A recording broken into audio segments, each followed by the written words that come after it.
Iya, karena begini, kalau kita ngomong tentang kajian metafisik, tentu seseorang ini punya radar mas untuk mengetahui ini lokasinya di sini, maka digali ketemu. Bahkan ini digunakan dengan beberapa perusahaan tambang ternama. Mas. Nah kenapa kalau dipakai alat dibuka kadang nggak ada ya, pakai jasa orang kayak gitu malah nemu. Nah kemudian itu diambil dalam artian bisa menggunakan secara alat atau diambil secara gaib juga bisa. Ya sebenarnya dalam pengambilan itu harus ada jangka waktu. Ada jangka waktu berapa tahun misal, nggak bisa semua yang ada di situ diambil, ada ketentuan. Kadang juga harus menyertakan sesuatu sesaji di situ, dari yang hanya hasil bumi sampai nyawa sih, darah gitu, baik hewan ataupun manusia.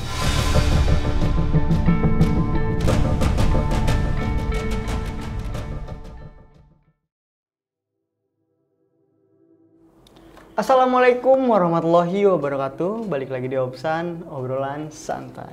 Ini mas, udah anggurin. Oh iya, lumayan om. Enak om? Bunga? Coklat manis. Oh manis ya. Kayak angguri.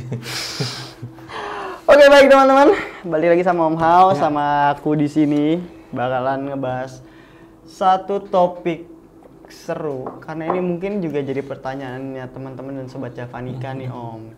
Ini bukan hal yang hal yang sering kita jumpai sih, namun teman-teman pasti tahu karena ini berkaitan juga sama perhiasan-perhiasan gitu Om. Gitu. Cuman bisa skala luas sih sama kayak penambangan gitu loh Om. Gitu. Itu kan bisa jadi penambangan apa nih? Bisa mineral, bisa minyak ya kan. Nah, di sini kita coba nih Om, yang paling deket deh. Tambang apa Om di sini Om? Di Jawa? Di Jawa tentu kalau minyak ada di daerah Cepu, Blora, Bojonegoro itu. Batu bara mungkin ada juga ya. Logam mulia. Iya. Emas kita sebut ya. Ada. Banyak ya jadi yang ya. Jadi emang negara kita tuh kaya banget sih. Apapun ada. Cuman teman-teman pernah dengar nggak sih kalau misalkan dalam tambang menambang itu juga harus dan mungkin juga dilakukan ritual-ritual ya Om ya untuk bisa menarik hasil kekayaan dari bumi gitu loh. Dan ternyata hasilnya juga itu perlu dideteksi yang mana yang bagus dan mana yang bisa, dan juga perlu izin. Nah kalau menurut Om Hao sendiri nih ya, kenapa Om ya banyak banget cerita mistis-mistis di tempat-tempat tambang? Nah kita lihat tambang ya. Ini memang saya ada beberapa cerita dari teman-teman yang mungkin pernah di pertambangan atau apa itu. Tambang ini kan dia sesuatu yang diambil di bawah tanah, di kedalaman tertentu gitu ya. Dan kita ketahui di bawah tanah ini kan ada alam bawah, underworld. Kemudian tempat pertambangan ini kebanyakan itu jauh dari pemukiman warga, bisa di gunung, bisa di hutan, bisa di bawah perairan, entah itu sungai, laut gitu ya. Sehingga menjadi satu ekosistem astral yang unpredictable, Mas. Selain memang diperlukan keahlian-keahlian teknik lainnya untuk bisa mengetahui kandungan sesuatu hal yang akan diambil di situ. Nah, saat akan yang diambil itu tentu sesuatu hal yang bernilai jual, yang dimana benda ini adalah benda mentah, yang mungkin bisa kita sebut itu tambang emas, minyak, batu bara, logam mulia ya, bahkan berlian di situ. Sehingga ketika akan mengangkat itu, selain memang diperlukan keahlian secara teknis, secara sains ya, harus memang ada menggunakan secara metafisik yang itu sifatnya invisible, nggak nampak. Nggak nampak ini memang dia apakah rahasia, secret ya, atau dipublish tapi hanya orang-orang tertentu. Dan pasti yang datang ke situ bukan orang asli situ untuk melakukan tim ahli risetnya dan macam-macam dan bahkan penambangnya. Nah, akan menghubungi dengan tetua setempat. Dan dari tetua setempat ini melakukan satu diskusi atau dialog. Ada ketentuan apa, kesepakatan apa? Yang biasanya kalau menambang itu pasti yang dikorbankan adalah apa Mas? Alam. Ibarat kata itu gunung harus ditebang, digali tanahnya dalam kedalaman seberapa, sehingga ada entitas di situ paling yang melakukan protes. Jangan salah. Sehingga Mas Ami sendiri kadang kesal nggak sih ada komenan itu hantu-hantu kalau memang ada di hutan itu kencing kenapa kesurupan, kalau penambangan pembabatan ini kok nggak ada. Menurut Mas Ami gimana coba jawabannya? Yang sering saya tanya ini coba. Dulu sih sempat waktu masih muda sih, masih muda. Waktu dulu sih waktu terjun ke dunia sebelum separah sedalam ini ke dunia netizen ya. Kesal sih Om gitu. Maksudnya sebenarnya emang ini kadang pertanyaan yang apa ya menurut gue ya, pertanyaan yang awam gitu. Cuman kadang awamnya itu tanpa riset. Gitu loh Om. Hal yang berkaitan sama spiritual dan supranatural kan emang butuh riset Om gitu. Jadi sebelum kita bertanya tuh baiknya kita cari tahu dulu gitu. Nah, sedapatnya semampunya seberapa. Jadi memang kalau pertambangan, kalau menurutku pertambangan ataupun pengbalakan ya. Itu ya izin. Itu nggak kelihatan, nggak mungkin dong izinnya di depan umum gitu kan, atau melakukan ritual-ritual atau bahkan sampai atau kayak konferensi pers gitu ya. Betul, nggak mungkin kan. Gitu. Dan yang pastinya ya mereka sudah memiliki tim spiritual dan supernatural khusus untuk melakukan hal tersebut gitu. Masa iya hal seperti itu harus diekspos ya kan?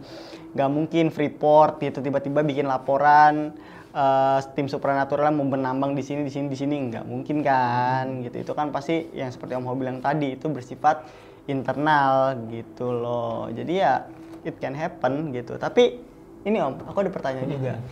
Tapi apakah untuk melakukan pertambangan itu selalu selalu harus ada negosiasi dengan penguasanya, harus ada komunikasi dengan penguasanya? Iya, kalau bagi saya nggak tahu, kan saya bukan di pertambangan, tetapi kalau di teknik yang teknik sipil saya, ketika mau bangun, kan ada IMB yang memberikan bangunan tuh. IMB ini nggak hanya yang kelihatan, Mas, yang nggak kelihatan juga pasti.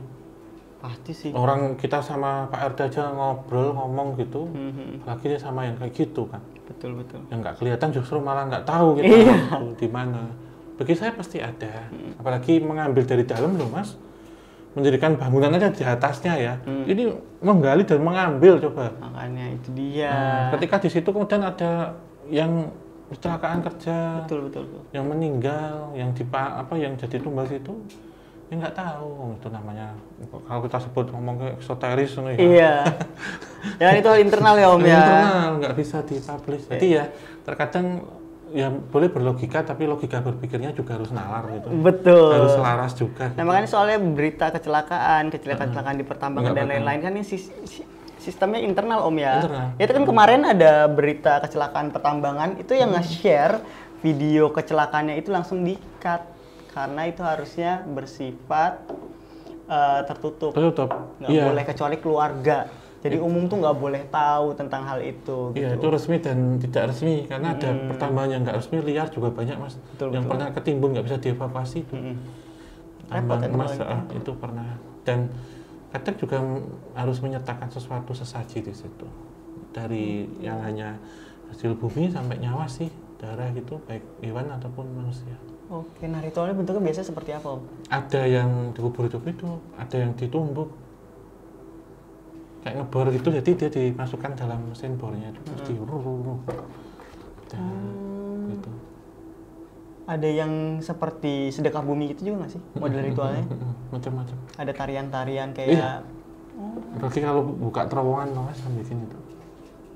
Ya menarik ya Om ya. Jadi memang nggak sembarangan kita nambang aja gitu. Jadi emang butuh ada prosesi khusus, ritual-ritual, bahkan sampai izin ke penguasanya juga. Iya pasti.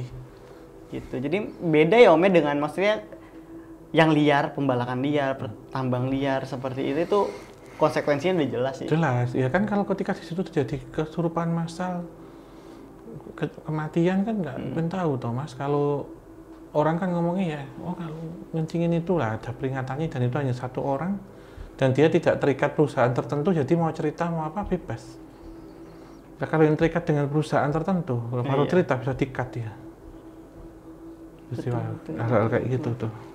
Nanti kan ini Om, ini hasilnya kan sebutannya sama aja dengan hasil bumi ya Om ya. Iya. hasil perut bumi. Ya.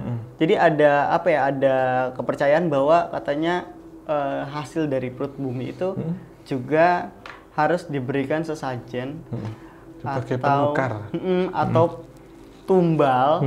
Nah itu keyakinan sebenarnya dari mana sih Om? Apakah udah dari zaman dulu kah? Zaman megalitikum kah? Atau dari zaman-zaman kerajaan-kerajaan aja Om? Iya. Kalau yang itu tentunya ini ya Mas, kalau untuk keyakinan ini apa yang diambil itu tentu apa yang kamu ambil tentu apa yang itu kamu bayar sebenarnya. Barter. Kita ketahui nggak Mas, sama ini punya saya terus Mama ambil ini. Pasti masanya harus bayar, nggak mungkin ada yang gratis, cuma-cuma zaman sekarang. Kalau kata mau kencing aja di WC umum aja bayar 2.000 kan, begitu ngambil kayak gitu.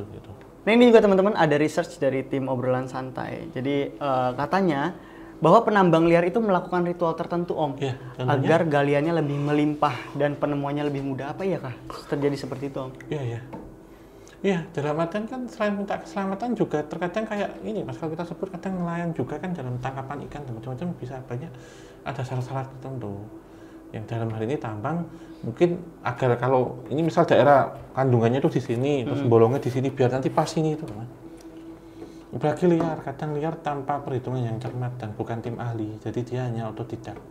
Ngandelin feeling. Dan mungkin ngandelin supranatural juga Om ya. Iya, kemampuan kompas gaibnya. Ya, deteksi emas dan lain-lain itu ya. Wow, pantesan ya banyak juga. Maksudnya iya ya, banyak juga kan penambang liar ya Om ya. Dan ketika mohon maaf gitu terjadi bencana di situ repot gitu. Maksudnya ini nggak ada izin, nggak ada apa. Jadinya kan bukan lagi korban, tersangka juga gitu loh, karena nggak boleh ya Om ya, hal seperti itu gitu. Dan kalau kecelakaan kerja kan karena kurang safety, ketiganya tidak tahu atau apa, ya nggak ada asuransi. Pertama itu, yang kedua nggak bisa dievakuasi terkadang. Kan pernah ada kejadian yang itu tambang ambrol, 10 atau berapa terperangkap nggak sampai udah nggak bisa dievakuasi, malah dalam terkubur hidup-hidup di situ. Susah kalau kayak gitu kan, nggak ada asuransi ya kan, nggak ada biaya untuk melakukan hal itu gitu, apalagi penambang liar ini biasanya bersifat perorangan yang nggak jelas juga, dan buru-burunya yang kasihan, yang suruh ngambil turun ke bawah digaji murah, dijual ke tengkulak itu yang punya tambang, tengkulak dijual lagi.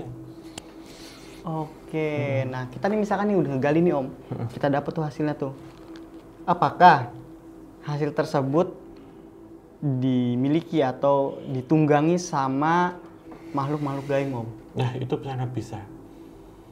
Contoh nih aku gali nih dapat sebongkah berlian nih. Pulang pagi nih. Nah sebongkah berlian ini ada yang ngisi nggak Om kira-kira Om? Iya pastilah Mas. Lagi itu diambil dari alam. Waduh. Itu bisa ngikut. Nah, ini yang harus ditawar, harus cleansing. Kalau misalkan tidak di cleansing, apa yang bakal terjadi Om? Itu kan nyuri sama halnya. Bisa kena karma buruk. Atau dia bisa sakit nggak jelas, atau sampai ambrol tuh tadi tuh. Ya akhirnya mereka sendiri jadi tumbal. Iya benar. Jadi tumbal tanah itu. Iya. Tumbal itu kan pengganti Mas. Mungkin takarannya dikasih gratis dulu nih untuk segram 2 gram, sisanya 10 orang. Nanti setelah trial berapa hari itu ya. Di situ ini berbayar. Wow. Tidak ada gratis. Apalagi urusannya sama penghuni bawah tanah ya. Bawah tanah yang nggak pernah kontak dengan manusia, berkata di dalam sudah ada ayam dibongkar. Sampai sendiri coba tinggal di bawah tanah terus ada yang bulldozer itu gimana? Ada yang bulldozer dong. Iya juga ya guys ya. Coba. Apalagi kan ya mereka juga cukup menghargai ini ya, benda bertuah itu ya Om ya. Iya, pasti kan gini toh Mas, apalagi itu benda berharga ya, misal tambang emas gitu ya. Dijaga lah Mas, itu. Orang yang sudah diolah aja misal ada di benteng Belanda itu aja ada yang jaga, apalagi mereka di dalam. Iya juga. Nah, ngomong-ngomong tentang Belanda nih Om. Iya. Ini ada cerita nih Om dari penambang Belanda nih Om. Di mana? Di kawasan Bukit Tropis Sang Mata. Konon, ketika mereka ketahuan memberi darah putih palsu, emas yang didapat jatuh lagi ke galian dan menghilang. Nah itu sebenarnya apa yang terjadi Om secara metafisika?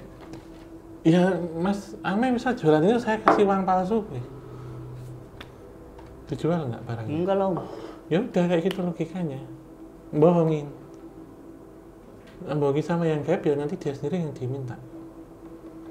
Wah, ya Allah. Orang manusia, ya kita nggak ngejelekin ya, maksudnya manusia aja bisa mendeteksi uang palsu kok. Lagi jin coba, yang bisa baca pikiran, dia dikasih kelebihan untuk itu. Lagi sudah perjanjian, ini diambil pasti nanti nyawanya. Bukan diambil nih yang atas izin Allah mas, meninggalnya, tapi ya karena mengingkari itu kan gitu. Nah itu kan pasti pakai dukun ya om ya? Ya pakai praktisi. Pasti pakai praktisi ya? Iya. Berarti gimana caranya om? Maksudnya si dukun ini atau si praktisi ini bagaimana caranya dia bisa mengakali om gitu untuk bisa berkomunikasi dengan si penguasa ini? Misalkan kayak dulu pakai tadi misal tebu manten itu awalnya kan pengantin baru ganti 2 batang tebu ya. Dari bagaimana negosiasinya berhasil pelan-pelan mas itu. Itu. Kalau nggak sampai dikasih itu ya terjadi kecelakaan, nggak bisa diselesaikan. Ya semua izin Allah, tapi kan harmonisasi alam, apa yang diambil kan ya harus ditebus mas, dimaharin ya. Baik yang sifatnya positif ataupun yang sifatnya negatif. Oke, tapi misalkan nih om ya, ada praktisi yang iseng atau jahil atau karena nggak punya modal, jadi dia harusnya dikasihnya darah manusia, tapi dia ngasih darah ayam, tapi berhasil om, gitu. Apakah suatu saat itu ada konsekuensinya om? Oh enggak, dari manusia terus ke ayam enggak, dari ayam ke manusia iya, upgrade terus dia. Oh nggak bisa turun? Nggak bisa. Udah mas Ame misal jualan ini harga 100.000. Kemudian 5 tahun kemudian apa ini saya beli 50 boleh, kan harus naik 200.000. Ngeri juga dunia pertambangan ya guys ya. Enggak semuanya, namanya itu ya the take and give mas, apa itu nggak ada yang gratis kali. Emang boleh mas punya apa itu saya ambil ini. Wah, rusak udah rusak. Enggak, ini analoginya aja, saya bilang gitu. Udah rusak buminya ya kan? Rusak bumi yang nambang itu secara tidak langsung. Apa yang diambil di dalam yang sudah tertata, sudah aman di situ, sudah dijaga itu dibongkar. Ngeri ya om. Kecuali kalau tambang itu memang keluar dari muntahan perut bumi, dari gunung vulkanik, gunung ini api. Dan pemutakan di situ pasir, kerikil, batu itu langsung diambil di pinggir sungai nggak apa-apa lah. Ini tanah normal ya. Ada hutan-hutan ini tebang semua diambil di bawahnya ya mas, dipaksa tuh itu. Apalagi tempat atau tanahnya tuh punya keindahan tersendiri gitu om ya, subur. Nah kalau gunung kan memutahkan kan beda. Iya. Dia keluar sendiri dari bumi. Tinggal ngambil di pinggir sungai itu aja, yang di pinggir sungai juga harus ada ritual-ritualnya, apalagi yang di dalam. Tuh, jangan penambang liar, apalagi penambangannya merusak ekosistem ya om ya. Nggak boleh gitu, ntar kena karmanya. Nah ini om ngomongin tentang karma nih om ya, juga berkaitan dengan perjanjian-perjanjian gaib ya. Biasanya nih pengalaman apa atau mungkin Om Hao punya cerita gitu tentang sebuah perjanjian gaib yang Om tahu tentang dunia pertambangan? Saya kurang ya mas, tahu dan ada beberapa yang saya nggak bisa cerita ya. Ketika saya ke Kalimantan dulu pernah juga di hutan yang di situ ada batu bara itu ya, saya pernah ya sedikit konsultan di situ. Ya sebenarnya dalam pengambilan itu harus ada jangka waktu. Ada jangka waktu berapa tahun misal gitu, nggak bisa semua yang ada di situ diambil, ada ketentuan. Ada misalkan 4x4. Kasarannya. Oke. Karena terkadang ada sesuatu yang lebih bagus lagi sebenarnya hasil tambangnya. Ya memang bisa dibuktikan, diteliti dengan kajian studi ilmiah. Namun kenyataan fakta di lapangan kan beda, Mas. Iya sih. Udah dihitung ini persis, digali hilang, nggak ada. Menarik ya. Nah, itu ada gini loh, kalau kita ngomongkan kerangka berpikirnya itu di atas kertas memang secara analisis, secara saintik atau teknik teknologi itu boleh-boleh aja logika, tapi ketemu di lokasi aslinya itu loh mas, harus kita tahu gitu. Di lapangannya itu. Di lapangannya. Bagaimana hambatannya itu. Ya, ketika dihitung presisi di sini, ya dikerjakan nggak ada, tutupin. Atau alat beratnya tiba-tiba mati, rusak gitu, pekerjanya kesurupan. Sehingga sebelum proses itu harus ada yang lain, studi kelayakan non teknis. Oh iya, gitu. studi kelayakan non teknis teman-teman. Harus ada dulu ini gimana secara metafisik. Nah itu perjanjian gaib itu ya. Ya, perjanjian itu kan nggak selamanya kayak pesugihan gitu, tapi Mas misal punya tanah terus mau tak pakai, kan saya perjanjian dulu kontrak. Kemudian saya bayar kan, baru oke mau ini dipakai kan gitu. Tapi tiba-tiba ada tanah ini bisa dipakai, nggak tahu pemiliknya siapa, blok ini apa, marah kan? Iya. Nah gitu aja logikanya. Oke. Nah kalau setauku ya, biasanya kan perjanjian itu kan menggunakan darah, terus menggunakan kepala kerbau, nggak sih Om? Iya. Terus menggunakan koin-koin semacam seperti itu. Nah itu ada esensinya nggak sih Om sebenarnya, darah untuk apa, kepala kerbau untuk apa, dan koin untuk apa? Iya, kalau kepala kerbau ini sebenarnya untuk keselamatan, simbol memberikan itu. Tapi kalau darah, waduh lah ini sudah mengarah sesuatu yang berkaitan dengan kiri-kirian itu. Kalau hanya doa bersama, selamatan, kenduri, sedekah bumi, menurut saya masih wajar. Kalau itu udah lebih khusus lagi untuk pembahasannya. Mengerikan ya, udah beda itu ya Om ya. Bukan ada yang mengorbankan nyawa orang hidup. Nah itu Om, maksudnya ada nggak sih Om, maksudnya ciri-ciri yang di mana di lokasi tambang itu ada perjanjian gaib yang menumbalkan manusia maupun dan selalu gitu. Minta darah kayak gitu loh. Itu ada ciri-cirinya nggak sih Om? Ada lah Mas. Gimana ya, itu mungkin salah satunya yang tempat itu besar, terpencil, dan itu nilai dari yang ditambang itu besar. Misalkan emas, batu bara,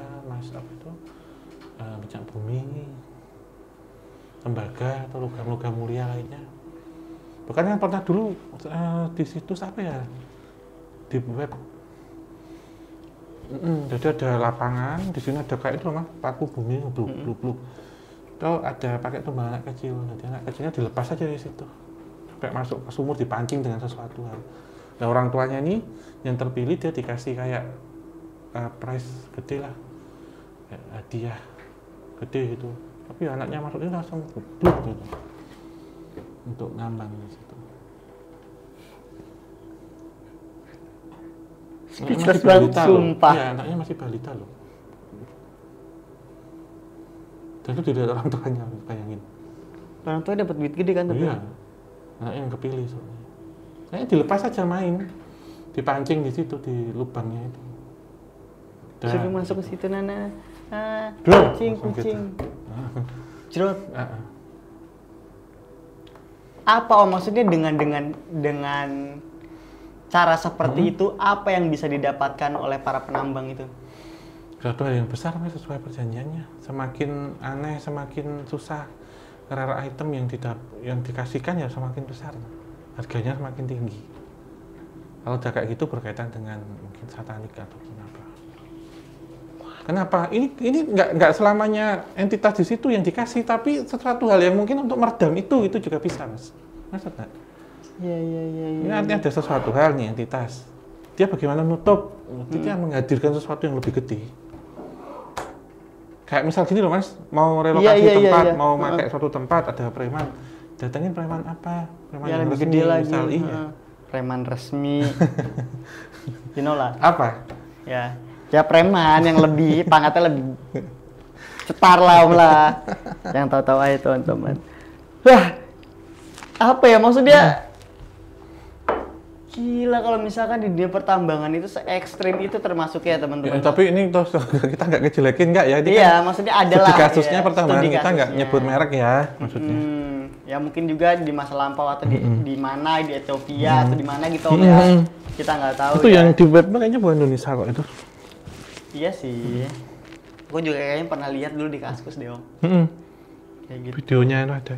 Nah sekarang kita beralih dari hal-hal yang gore dan menyeramkan ini, kita mungkin ke arah-arah yang kita agak fun ya bahasnya ya. Nah ini tentang kisah mistis di area tambang Om. Itu juga apa ya, sering Om, sering juga gitu. Maksudnya kayak ditampakin entitas. Video-video juga kan banyak ya teman-teman tersebar gitu kan. Yang kemarin ada apa pocong gitu loh Om di depan. Nah, apa bentuk penampakan yang Om biasanya nih? Yang paling sering diceritakan para pekerja tambang? Yang paling sering, biasanya temen-temennya yang kecelakaan kerja di situ masih pakai baju APD komplit, ikut apel. Weh, sih serem banget itu. Ada, itu. Kemudian yang kedua kadang nampak kayak orang-orang kerajaan di situ berkumpul. Makhluk-makhluk mitologi besar, misalkan di satu tambang ada kayak ular besar. Ya sih itu kan hutan ya, biasanya hutan gunung. Kadang nampak gemerlap dideketin nggak ada apa-apa. Kayak pemukiman gitu mungkin ya. Ada penjaga astralnya, terus datangan mimpi misalkan kamu mau ini ambil ini boleh, tapi saya minta itu macam-macam, minta nyawa, minta apa.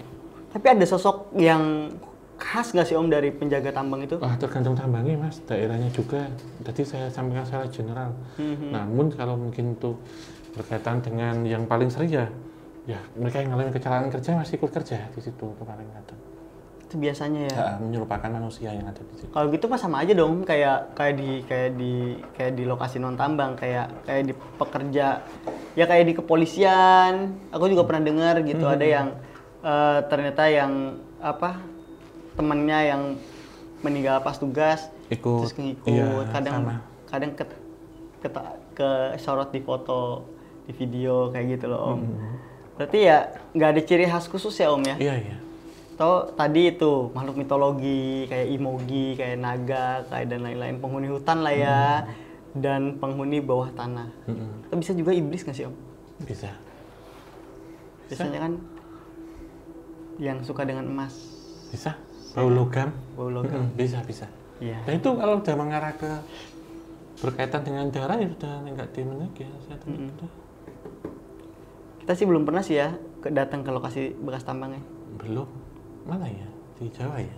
Ada nggak ya? Ada nggak Min? Kalau mangan di Kulon Progo ada bekas tambang. Lokasi bekas tambang kayaknya seru banget nih kayaknya. Bekas tambang di Madura itu. Oh iya. Pernah kan? Pernah. Iya lupa. Tambang tapi itu batu. Iya. Gimana itu rasanya Om? Gimana sih? Tadi ada ekosistem baru gitu aja. Nggak yang real bener-bener tambang emas gitu, belum pernah ya ke situ? Iya, maksud saya ingat tambang batu di Madura di Bukit Jati. Kalau tambang pasir mas sering juga kita ke mana? Kaliurang. Sungai. Iya kan? Iya. Tambang pasir kan itu. Tambang pasir sungai. Iya sih kayaknya kalau ke tempat lokasi tambang emas yang dalam begitu kayaknya seru buat eksplorasi tuh. Mudah-mudahan ada lah. Muka nggak runtuh ya. Iya. Amit tuh. Nah selanjutnya nih Om, ada nggak sih perbedaan Om entitas tambang di Indonesia sama di luar negeri Om? Kalau menurut Om? Kalau yang disebut Mas Hamid tadi tentang itu, yang bau logam itu sama. Sama ya? Sama. Iya benar, sepakat saya logam. Ya kan? Karena mereka itu kan senang dengan harta-harta kayak kaya gitu. Iya, terutama emas berlian. Ya, mungkin mengarah ke situ Mas, menurutku. Yang pinta kayak anak kecil apa tadi itu. Saya mengarah ke situ. Iya sih. Kayak yang lainnya kan entitas kecil-kecil lainnya mesti ada. Iya. Nah untuk entitas kecil-kecil nih Om, kira-kira ada nggak nih, misalkan karyawan tambang, gitu kan datang ke lokasi tambang, dia kan biasanya jauh dari pacar, jauh dari istri, terus tiba-tiba ada entitas yang di tambang yang pengen ikut, yang nempelin gitu, kepincut lah gitu. Ada nggak Om kira-kira Om? Bisa terjadi nggak? Possible nggak? Bisa. Biasanya gangguinnya apa aja? Kalau konteksnya jauh dari pasangan ya ujung-ujungnya gitu kan Mas? Gitu. Nyew. Gitu. Selain memang ada yang kalau di rahasia umum tuh. Disediain kayak gitu ya tengah hutan. Oh alah, ada ya Om ya? Nah, yang nyata dan nggak nyata yang kasih kayak gitu ada. Oh ada. Banyak kan yang nyata lah Mas. Masih polos jadi nggak paham sih Om dunia pertambangan kayak gitu, belum pernah sih. Tapi tapi biasanya ini nggak sih Om? Maksudnya gangguannya biasanya apa aja nih Om yang disebabkan oleh mereka nih? Kalau misalkan bukan suami istri nih, kalau misalkan kan kayak ketempelan di lokasi tambang itu biasanya gangguan apa aja yang terjadi? Bisa kesurupan, mendengar suara aneh, alat tambang disembunyikan, mesin nggak bisa jalan. Sama kayak pembangunan ini ya, jalan tol kayak gitu ya? Ya sama kan, itu proyek juga, engineering juga Mas, pertambangan, teknik pertambangan. Oke. Jadi sama ya, maksudnya ya kayak misalkan yang aku dengar kemarin ada pada saat pembangunan jalan tuh di atasnya ada kuntilanak di ekskavator itu pas maghrib dan alatnya mati nggak bisa digerakin. Didudukin, kadang gensetnya. Oh, jadi itu isu, maksudnya isu pertambangan dan yang lainnya mirip lah ya untuk masalah gangguan secara teknisnya ya, serupa. itu ya. Serupa lah ya. Serupa tapi tak sama gitu. Walaupun maksudnya ini ya lokasinya boleh berbeda jauh, cuman entitasnya kan masih itu juga gitu ya, nggak berbeda-beda gitu. Nah, jika nih Om ya ada seorang pekerja nih melakukan perjanjian gaib, terus dia resign nih dari tempat kerjanya. Nah, apa yang terjadi dengan perjanjian tersebut? Apakah hilang? Apakah selesai? Atau sosok yang dia lakukan perjanjian itu mengikuti dia terus umur hidup? Yang melakukan perjanjian biasanya pemilik, owner. Owner nggak bisa. Kalau pegawai pekerja nggak ada sangkut pautnya dengan hal itu, malah bisa jadi tumbalin. Malah bisa jadi tumbalin. Kalau pekerja biasa ya, pemilik mesti harus tanggung jawab terus, nggak bisa lepas. Misalkan nih, aku nih owner nih, melakukan perjanjian nih di salah satu nambang emas, aku mau nambang emas nih Om. Melakukan perjanjian nih sama sosok sesuatu nih, tak lah udah aku nggak mau nambang lagi lah, langsung cabut aja, aku stop aja. Tadi harus ada login logout no Mas, nggak bisa sembarangan kayak gitu. Nggak bisa tinggal kayak gitu aja? Nggak bisa, udah ditinggalkan tuh berarti udah habis tuh bawahnya. Itu login ya logout no. Nggak bisa main tinggalin aja, aku pengen jadi kuliner aja lah, nggak mau nambang lagi. Udah tak tinggalin aja, nggak mau ngurus-ngurus yang lainnya gitu. Kulinernya mau jadi apa? Misalkan ya masih jualan kulineran pasir gitu. Seblak, aku milih jualan seblak aja deh dibanding jadi pertambangan. Downgrade banget. Pertambang emas jadi seblak tuh, nggak bisa. Nggak bisa?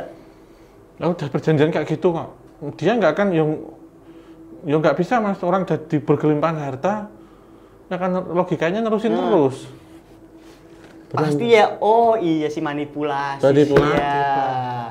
Nggak bisa berhenti begitu saja, nggak bakal kepikiran untuk berhenti, bahkan malah sama lebih kayak minum air laut ya, aus terus tuh. Aus terus ya, malah makin maruk dan maruk tuh. Ngeri kan? Nah, aku pernah dengar juga nih Om ya, katanya emas atau batu bertuah lah ya, batu berharga itu bisa dideteksi secara gaib Om. Iya, lepas dari impact ya, teknologi ya. Lepas dari teknologi bisa di scanning, wah di sini ada gaibnya, ada gaibnya di terawang lah. Bisa diterawang. Itu gimana maksudnya Om?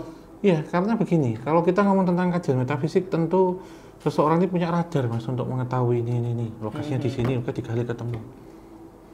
Bahkan ini digunakan dengan beberapa perusahaan tambang ternama Mas.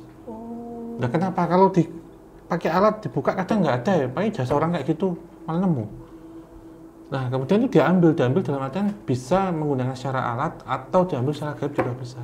Tarik gitu. Ya menjadi pertanyaan, terkadang hasil tambangnya ini kan logam berharga ya. Masa enggak sih orang nyolong, ya kan nyolong baik secara genggaman, kalau genggaman gimana? Pemeriksaan ada metal detektornya. Betul. Diambil secara gaib. Nah berarti selain ada perizinan untuk mengambil itu, juga penjagaan ini menggunakan hal lagi. Iya sih, pernah sih aku juga mengikuti penarikan seperti itu sebenarnya Om. Baik yang masih mentah ataupun yang terolah. Betul, aku juga pernah mengikuti lah agenda-agenda seperti itu zaman dulu tuh waktu masih gabut tuh. Iya. Jadi ada yang bilang wah di sini ada emasnya nih, entah emas Soekarno, entah emas apa, entah emas apa. Oh ada nih, ditarik itu ya ada yang keluarnya cuman Kuningan Sari, nggak tahu tuh dari mana ya. Ada yang keluarnya Kuningan Sari, bahkan ada yang kosong sama sekali nggak ada. Blank. blank gitu. Ada yang batu berlian tapi berlian mentah. Pokoknya bisa kok.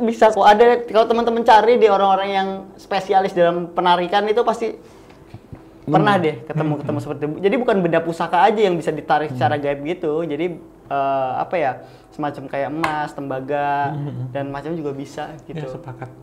Gitu loh. Nah ini mungkin selanjutnya nih kita ke lebih apa ya, pendalaman ya Om ya dari sisi budaya. Apakah ritual tambang ini lebih ke spiritual atau sekedar tradisi turun-temurun Om? Semuanya ada. Spiritual, tradisi, teknologi, kebutuhan manusia itu ada Mas. Oke, dan jadi budaya yang tadi kayak seperti itu tergantung konteksnya. Kalau mungkin menurut saya kalau budaya turun-temurun nggak sampai darah-darah gitu Mas, itu sudah menyimpang gitu. Iya. Ya kalau misalkan kayak menghargai alam, sama kayak ngereboisasi lah kalau bisa selesai. Iya, tapi karena kan ada tambang yang terbarukan dan tak terbarukan tuh. Kebanyakan ini kan nggak terbarukan. Sekali rusak ya udah rusak. Dikeruk. Nah, itu dia repotnya. Jadi memang apa ya, banyak yang menyimpang ya Om ya, gitu loh. Dan janganlah hal-hal seperti itu untuk dilakukan. Terus juga nih Om, apakah mitos tambang apa ya, kayak si mitos-mitos itu disebarkan oleh masyarakat, oleh warga, itu emang untuk menjaga keseimbangan alam atau memang untuk hal lain Om? Dua-duanya. Tentunya untuk menjaga keseimbangan alam Mas. Dan terkadang malah orang-orang seperti itu, orang sekitar tuh ada yang pro dan kontra. Ya berarti cocok bisa dilepas sih. Iya, tapi kebanyakan orang yang justru memiliki tanah atau putra daerah itu nggak bisa menikmati, misalnya dinikmati oleh pihak di luar itu, bahkan pihak asing. Wah, sangat disayangkan, udah rusak, nggak bisa dinikmatin. Ya kan Om ya, buat apa coba? Masih banyak hal lain yang bisa diambil dari bumi Indonesia yang indah ini gitu. Nah pertanyaan terakhir nih Om, ada nggak pesan-pesan yang bisa kita ambil dari cerita tambang menambang ini? Ya pesan kita tentunya cintai alam, ambil jangan terlalu banyak, secukupnya, tidak boleh serakah. Karena tentu menjadi simpanan dan cadangan untuk anak cucu kita dan juga menjaga kelestarian dan ekosistem. Dan ambillah selain secukupnya juga ketahuilah dampaknya seperti apa, itu sih Mas. Betul. Dampak di sini yang tadi sudah kita ceritakan secara ke kirinya. Gitu sih. Banyak dampak lah ya pokoknya intinya Om ya. Yang tadi di baik keuntungan pasti ada kerugian. Kan iya, gitu. Bumi tidak bisa direcovery dengan cara tambang menambang teman-teman. Oke Om, cukup? Ya, tentu terima kasih semuanya dan juga tetap dukung obrolan santai juga tim KTJ dan channel Lexus Club, nyalakan lonceng, share jamak mungkin dan tinggalkan kritik masukan dan saran di kolom komentar. Tutup akhir kata. Wabillahi taufiq wal hidayah. Wassalamualaikum warahmatullahi wabarakatuh. Mugi tansah pinaring rahayu sagung dumadi.